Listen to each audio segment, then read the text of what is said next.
La madurez espiritual se manifiesta en un control de uno mismo. La madurez espiritual es la meta de Dios para tu vida, para cada verdadero hijo de Dios. Cristo estaba siempre bajo control de sus palabras, de sus emociones, aún de su esperanza yendo a la cruz. Él no aguantó la cruz, Él se gozaba en la cruz. ¿Por qué? Porque Él estaba en control aún de su esperanza, de su persona, y pudo gozarse aún en ese sufrimiento en la cruz. Cuanto más somos como Cristo, conforme a su imagen, su forma de ser, más maduros somos. Tenemos que crecer en la madurez espiritual. Cristo siempre estaba bajo control. Una de las características de los niños es que les cuesta controlarse. Les cuesta controlarse en sus palabras. Son de decir cosas en su inocencia, decir a veces cosas que son feas o que hiere o que se sienten mal. Una vez un chico dijo a una mujer con pelo gris, dijo, ¿por qué te quemaste el pelo? Lo dijo así, porque lo sintió en el momento y lo dijo así. A veces en un segundo los chicos cambian en sus emociones. Un momento están contentos y alegres y otro momento están enojados y están mal. Y por ahí están de mal humor y uno lo trata de hablar, de animar, de cambiar, pero no hay forma de cambiar sus emociones porque no tienen control de sus emociones. No tienen control de su esperanza. Empiezan a perder algún juego o algo y se desaniman y no quieren jugar más y no hay manera de hacerlos entrar y que juegan. ¿Por qué? Porque pierden la esperanza y no tienen ganas y no quieren. No tienen control de sí mismo. Un creyente necesita estar en control de toda su vida. Su mente, sus palabras, sus emociones y aún su esperanza. Aquí en Santiago habla de estar en control de sus palabras como una muestra de madurez. En versículo 2 dice, porque todos ofendemos muchas veces, si alguno no ofende en palabra, este es varón perfecto, maduro, capaz también de refrenar todo el cuerpo. ¿Usted tiene control de sus palabras?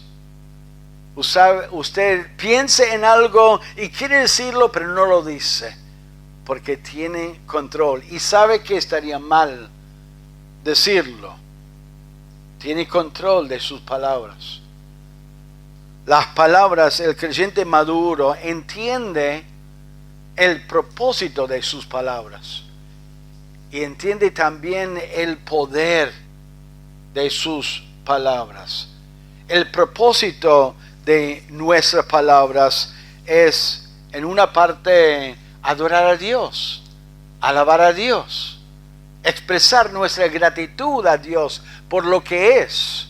Dice en Hebreos capítulo 13, dice, así que ofrezcamos siempre a Dios por medio de Él sacrificio de alabanza, es decir, fruto de labios que confiesen su nombre.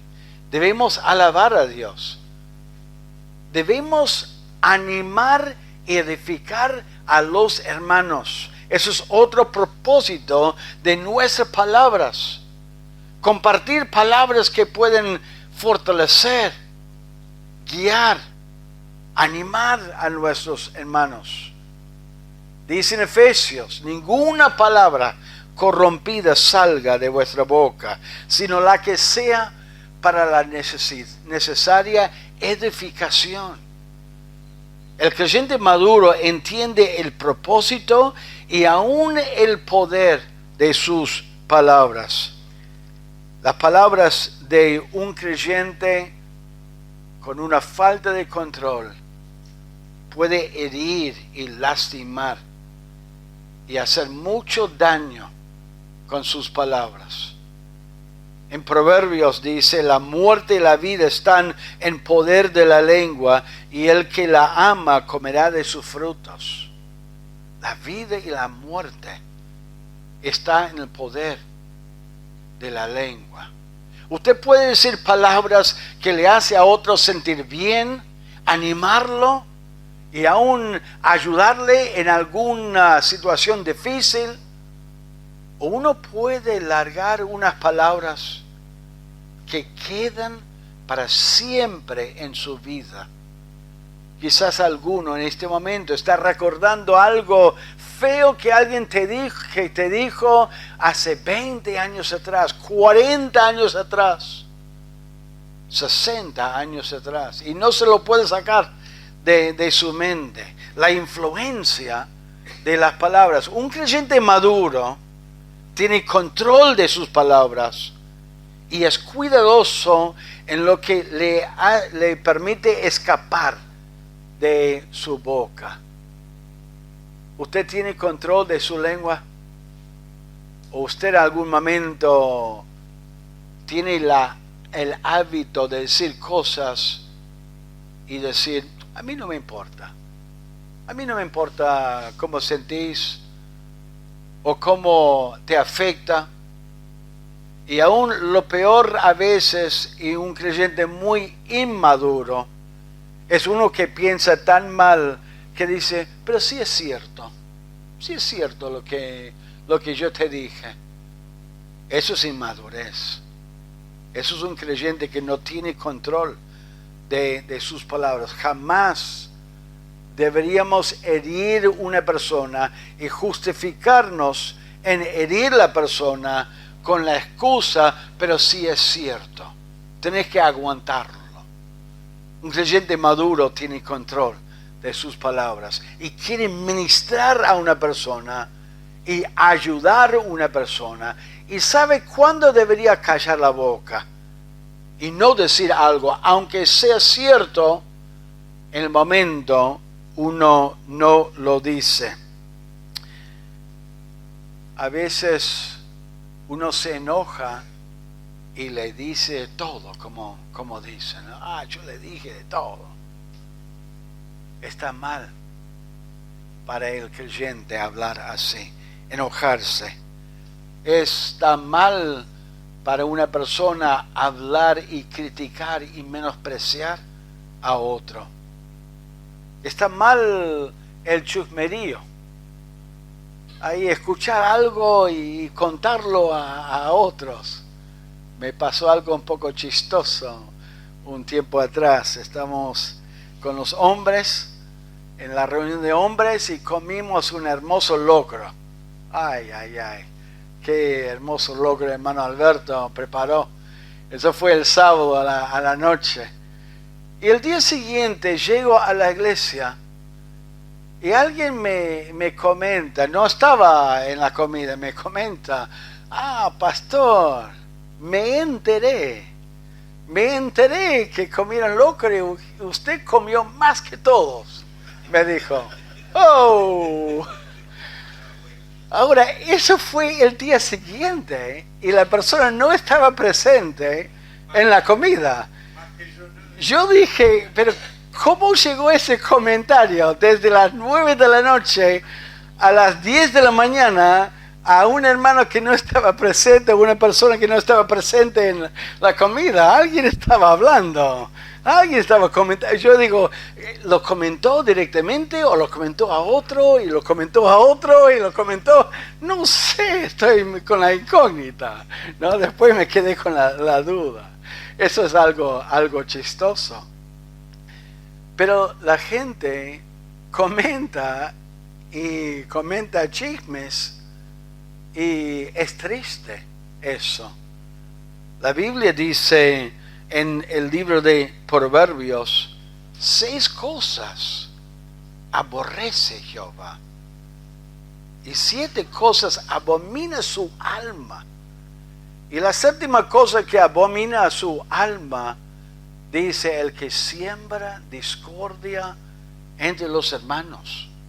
Esos son comentarios. Yo escuché, yo sé. Hermanos, cuidado del chismerío, de los comentarios. Los comentarios hacen daño. Los comentarios de cosas personales. A veces uno lleva cargas y problemas y no sé cómo, pero los que son chusmas, ellos pueden oler a alguien con un problema, con una dificultad, y son atraídos a esas personas. Y empiezan a hablar y preguntar. A veces yo digo, ¿cómo podemos saber si uno es chusma o no? Cuando uno tiene una conversación con esa persona. No es una conversación, es una interrogación. Te están preguntando y preguntando, insistiendo.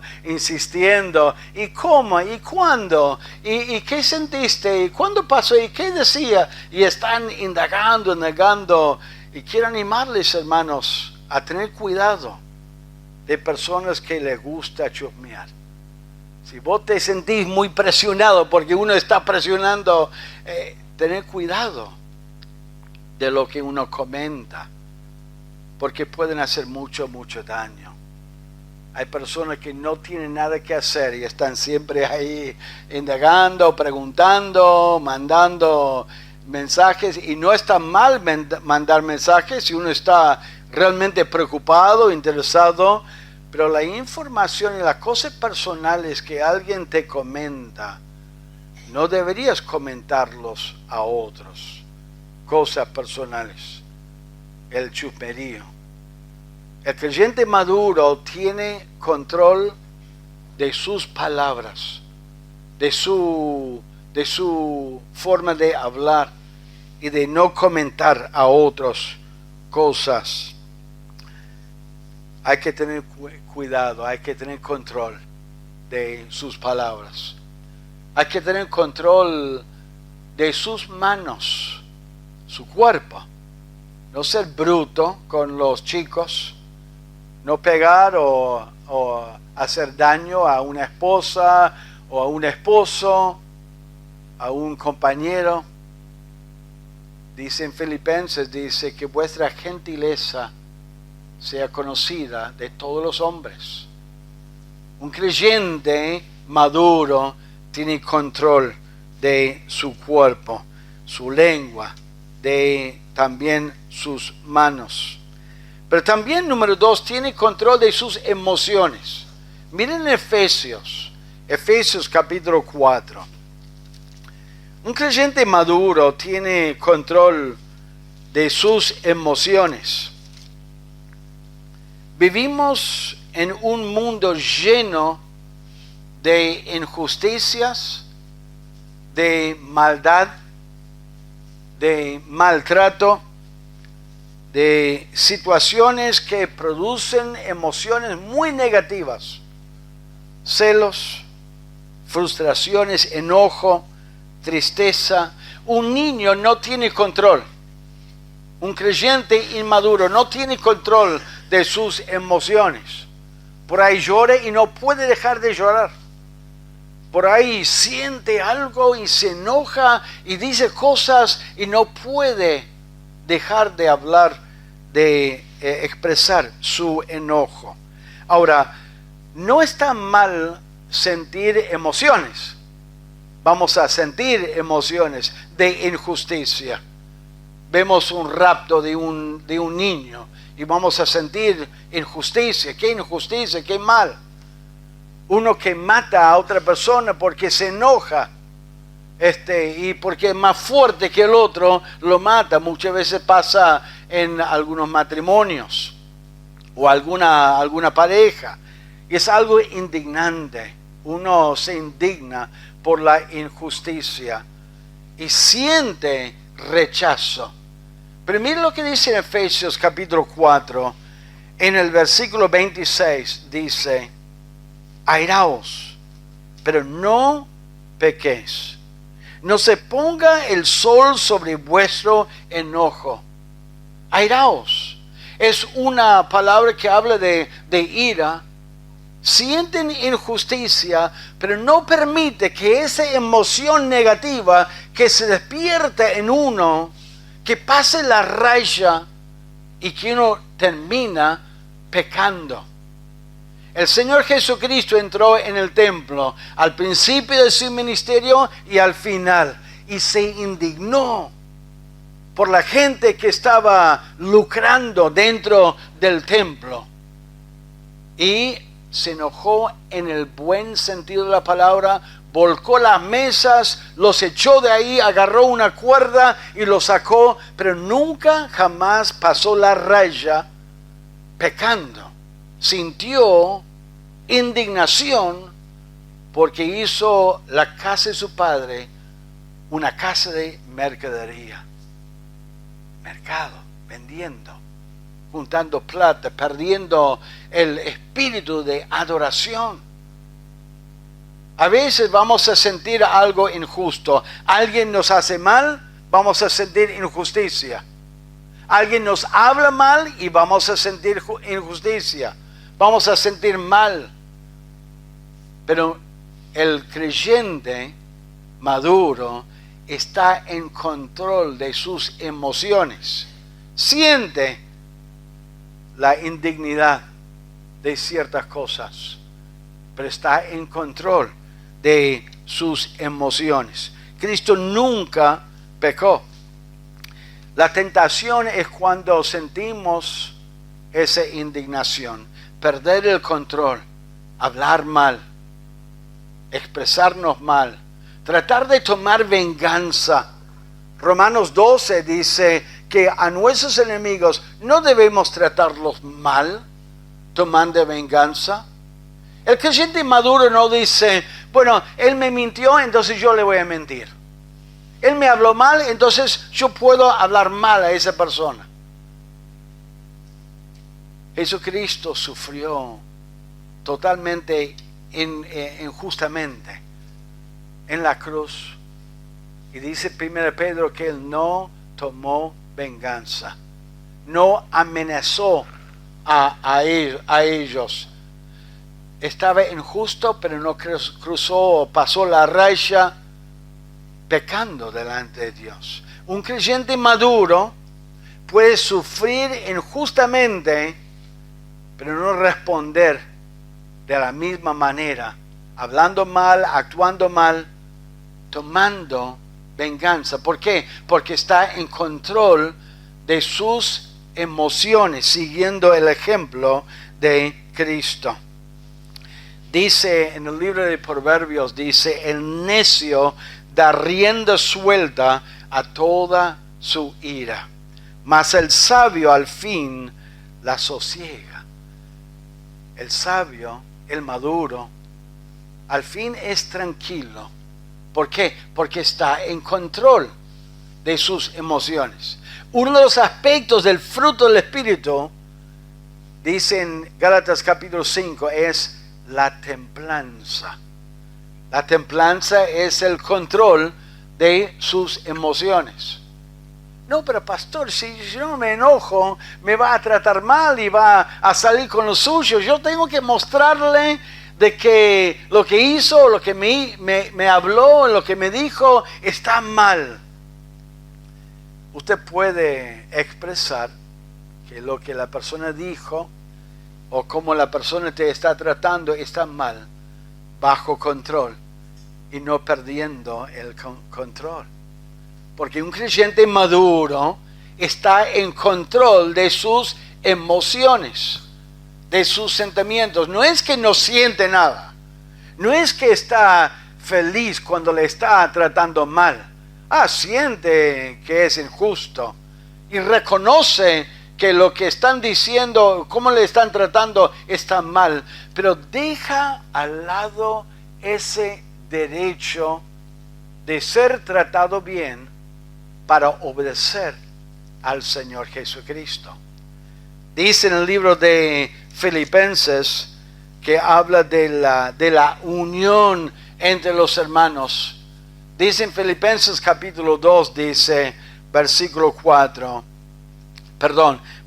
3, nada hagáis por contienda o por vanagloria, antes bien con humildad, estimando cada uno a los demás como superiores a él mismo, no mirando cada uno por lo suyo propio, sino cada cual también por lo de los otros. Haya pues en vosotros este sentir que hubo también en Cristo Jesús, el cual siendo en forma de Dios, no estimó el ser igual a Dios como cosa a que aferrarse, sino que se despojó a sí mismo, tomando forma de siervo, hecho semejante a los hombres. Y estando en la condición de hombre, se humilló a sí mismo, haciéndose obediente hasta la muerte y muerte de la cruz. El Señor Jesucristo no se aferró a su derecho de ser tratado como Dios. Dejó al lado su gloria, dejó al lado sus derechos y vino a esta tierra para someterse a los abusos y el maltrato, las burlas, el enojo y la injusticia de ser muerto por una cruz y de una manera muy torturosa, muy difícil, muy penosa. Lo hizo voluntariamente para cumplir la voluntad del Padre. Cuando el creyente deja al lado sus derechos de cómo los demás deberían tratarlo y obedece al Señor, está en control de sus emociones y puede obedecer a Cristo. Yo sé que no es justo. Yo sé que a veces uno sufre pruebas y dificultades y que hay situaciones que despiertan a veces enojo porque no es correcto. Pero podemos, por causa de Cristo, obedecer a Cristo en control de nuestras emociones y obedecer al Señor. Eso es lo que hizo Cristo y estamos siguiendo su ejemplo en control de nosotros. Uno de los ejemplos en la Biblia que realmente me hace, me deja con la boca abierta, es en el Antiguo Testamento, Ana. Ana con su congoja, viviendo una injusticia en su familia. Probablemente Ana no pudo tener familia, entonces su esposo tomó otra mujer para tener hijos, y ella justo tenía hijos. Ella le molestaba a Ana, se burlaba de Ana, y la vida era muy triste, muy injusta lo que ella vivía. Fue al templo orando y clamando a Dios: Señor, dame un hijo. Y dice la palabra de Dios que estaba murmurando, que estaba hablando en voz baja. Y de repente, para mí, una terrible injusticia. Elí, un desastre en su casa, un desastre en su vida personal. Le dice tan rápido: esta mujer, deja tu bebida, deja la borrachera. No, Elí, no es borrachera, es congoja. Me gusta leer las palabras. Pero Ana hablaba en su corazón y solamente se movían sus labios y su voz no se oía, y Elí la tuvo por ebria. Entonces le dijo Elí: ¿hasta cuándo estarás ebria? Digiere tu vino. Y Ana le respondió diciendo: no, Señor mío, yo soy una mujer atribulada de espíritu. No he bebido vino ni sidra, sino que he derramado mi alma delante de Jehová. No tengas a tu sierva por una mujer impía, porque por la magnitud de mis congojas y de mi aflicción he hablado hasta ahora. Qué triste, qué terrible, qué injusto. Ese hombre de Dios que tenía que representar a Dios, acusándola mal. ¿Y cómo responde ella? ¿Qué? No estoy ebria. ¡Qué tonto! ¿Cómo me vas a acusar de eso? ¿No se enojó con él? ¿No le dijo de todo por su mala acusación? Con un corazón quebrantado, le dice a él, estoy con una congoja terrible. Y ni se imaginaba Elí realmente lo que estaba sufriendo. Las pocas palabras que compartió, ni captó Elí. Y no hay ninguna disculpa, perdóname. Dijo, bueno, que Dios te bendiga, que Dios te conceda tu petición. Respondió totalmente bajo control sus emociones, con humildad, con paciencia, con unas palabras amables. Ana realmente era una mujer madura espiritualmente, amaba a Dios y tenía una buena relación con Dios, y Dios la bendijo a ella y le dio no solamente un hijo, Samuel, que dejó en el templo, le dio varios hijos más. Qué bendición ver un hijo, una hija de Dios respondiendo a una injusticia, totalmente bajo control sus emociones. Uno de los otros ejemplos de José en el Antiguo Testamento. De repente ve a sus hermanos, se reúne a esos hermanos que le hicieron una muy mala jugada, vendiéndolo como un esclavo por celos. Y cuando José tenía la oportunidad, ahora vamos a ver, la venganza será terrible. No tomó venganza, estaba totalmente bajo control. Y él termina consolando a sus hermanos porque sintieron mal por lo que ellos le hicieron a él 20 años antes. Porque José andaba con Dios. José tenía una buena comunión con Dios y tenía control de sus emociones. Dios le dio el poder. Dios le dio esa habilidad de poder superar las injusticias con una buena actitud, con un amor hacia Dios y respondiendo bien. Me siento mal por jóvenes que están en una situación donde no son niños y ni son adultos y les cuesta superar emociones negativas y tienen bronca, tienen enojo. Algo en la casa, algo de su persona que sienten que es injusto delante de Dios y les cuesta. Dios tiene su gracia que nos permite poder vivir bajo control.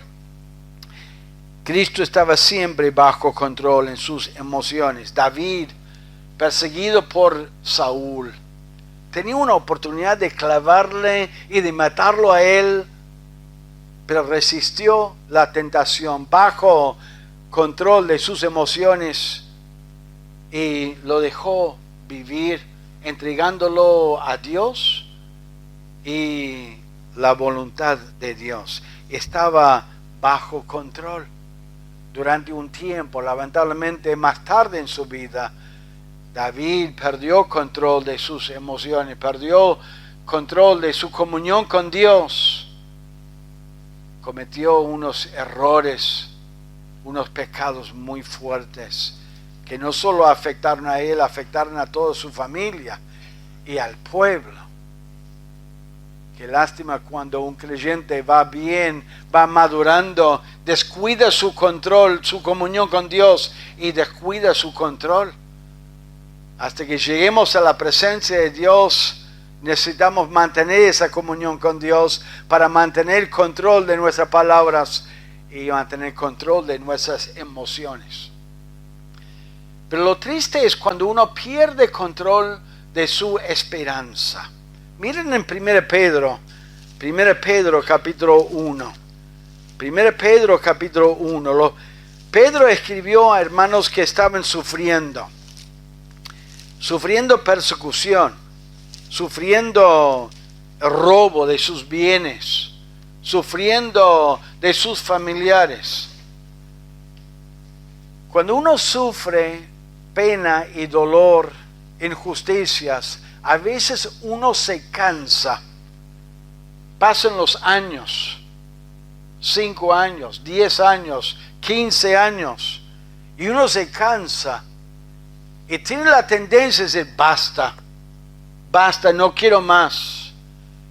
En el Antiguo Testamento, Saúl persiguió a David durante años.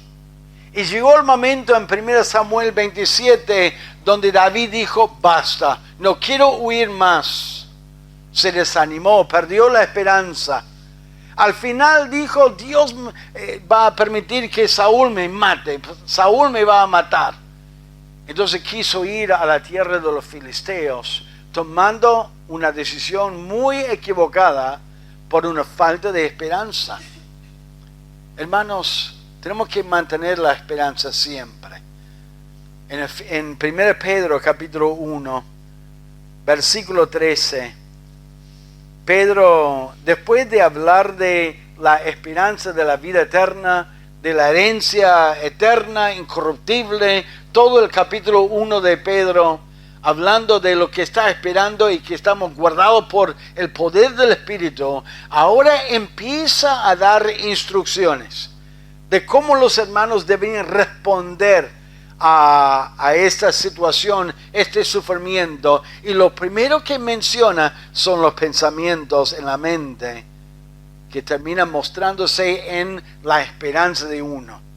En versículo 13 dice, por tanto, a la luz de la esperanza eterna en el cielo, por tanto, ceñid los lomos de vuestro entendimiento, sed sobrios y esperar por completo en la gracia que se os traerá cuando Jesucristo sea manifestado.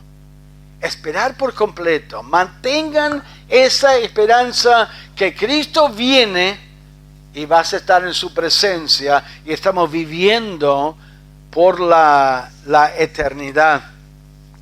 La tentación es perder la esperanza.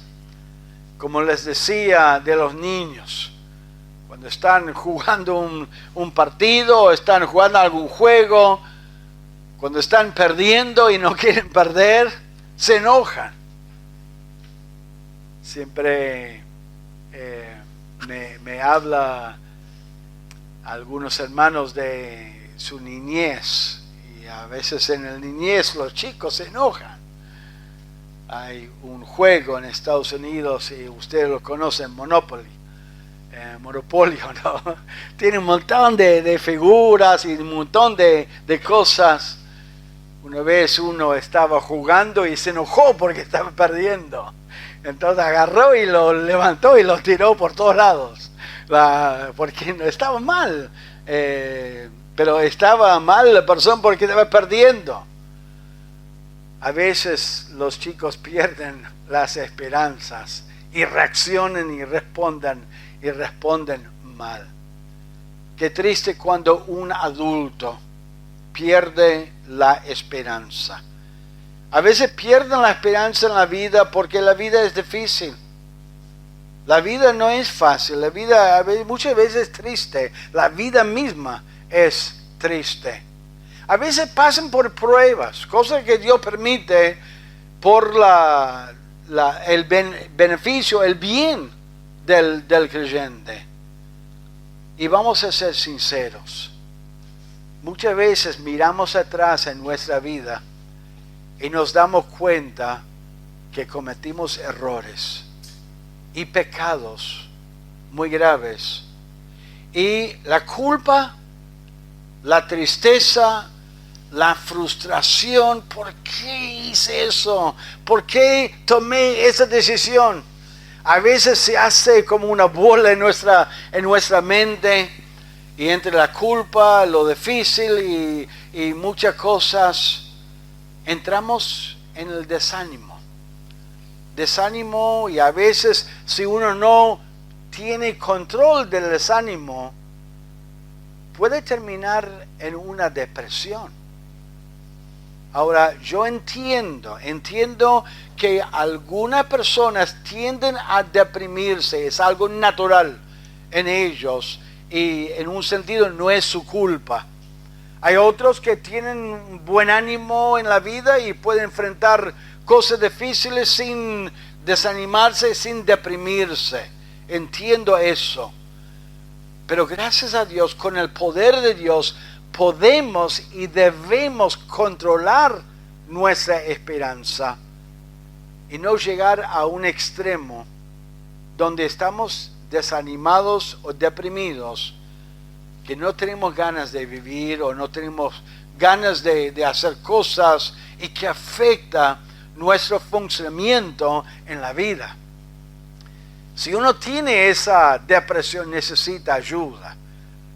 Por eso los hermanos también necesitamos estar sensibles a otros hermanos que pueden estar luchando con esa falta de esperanza, para ayudarlos y para animarlos y para acompañarlos en esta tristeza.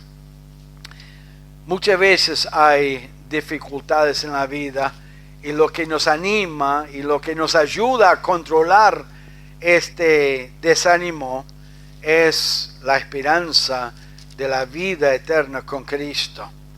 Dice en el libro de Romanos, dice en Romanos 8, Pablo decía: pues tengo por cierto que las aflicciones del tiempo presente no son comparables con la gloria venidera que en nosotros ha de manifestarse. Lo que le animó a él en momentos de sufrimiento era pensar en el cielo, pensar en la esperanza de la vida eterna y estar en la presencia de Dios.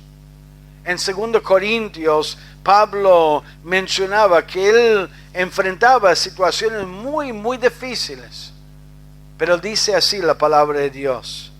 Dice en 2 Corintios 4, dice: por lo cual, teniendo nosotros este ministerio, según la misericordia que hemos recibido, no desmayamos. Más adelante dice: tenemos este tesoro en vaso de barro, para que la excelencia y el poder sea de Dios y no de nosotros, que estamos atribulados en todo, mas no angustiados, en apuros, mas no desesperados, perseguidos, mas no desamparados, derribados, pero no destruidos, llevando en el cuerpo siempre, por todas partes, la muerte de Jesús, para que también la vida de Jesús se manifieste en nuestros cuerpos. En nuestras pruebas, en nuestras dificultades, debemos animarnos y mantener la esperanza en Cristo y mirar el aspecto espiritual de nuestra vida, la influencia espiritual en la vida de otros, el ministerio que Dios nos ha dado, el círculo de personas que están alrededor nuestro, que necesitan una palabra de nosotros, o de salvación, o de aliento y de ánimo, de ayuda espiritual, ministrándoles con la palabra de Dios. Generalmente la persona que pierde la esperanza está enfocado en uno mismo, está pensando en sus dificultades, sus problemas, sus errores o pecados que cometió. Tenemos que levantar nuestra vista y no enfocarnos en nosotros, sino enfocarnos en otros, recibiendo la gracia de Dios, manteniendo la esperanza en Cristo. Un creyente maduro tiene control de sus palabras, su cuerpo, sus manos. No lo usa para herir o hacer daño a otro, lo usa para edificar y fortalecer a otro. Un creyente maduro está en control de sus emociones, siente tristeza, pero no deja pasar la raya a pecar. Siente injusticia, siente cuando alguien le hace algo que está mal, pero está en control de sus emociones. Está en control de su esperanza. Mire su vida, mire su sufrimiento, mire las pruebas que a veces uno permite, mire aún sus errores, sus pecados y sus equivocaciones, pero no está enfocando en eso. Está mirando a Cristo, su propósito para su vida, sabiendo que Cristo no nos abandona, que siempre está con nosotros. Está recibiendo esa gracia de Dios para cada día, no desanimándose a tal punto que no sirve y que no está obedeciendo a Cristo. ¿Cómo describirías tu vida personal, tu vida espiritual? ¿Estás en control de sus palabras, de su cuerpo? ¿O suele a dar rienda suelta a tu boca, hablando mal, hablando palabras hirientes, hablando palabras que no ayudan, que hacen daño? ¿Estás en control de su boca? ¿Estás en control de sus emociones? ¿Estás en control de su esperanza, manteniendo su esperanza en Dios? Siempre con mi esposa decimos lo mismo. Yo puedo esperar de un chico que un chico de 5 años actúe como un chico de 5 años. Por ahí pierde control de sus palabras, por ahí pierde control de sus emociones, está llorando ya y no puede controlarse. Por ahí cambia de opinión en algo rápido. Pero lo que realmente me da tristeza es un creyente grande, un creyente de años, que actúa como un niño, que no tiene control de sus palabras. Y uno trata de ayudarlo y corregirlo y te discute. En vez de decir, sí, tenés razón, estoy mal con mis palabras.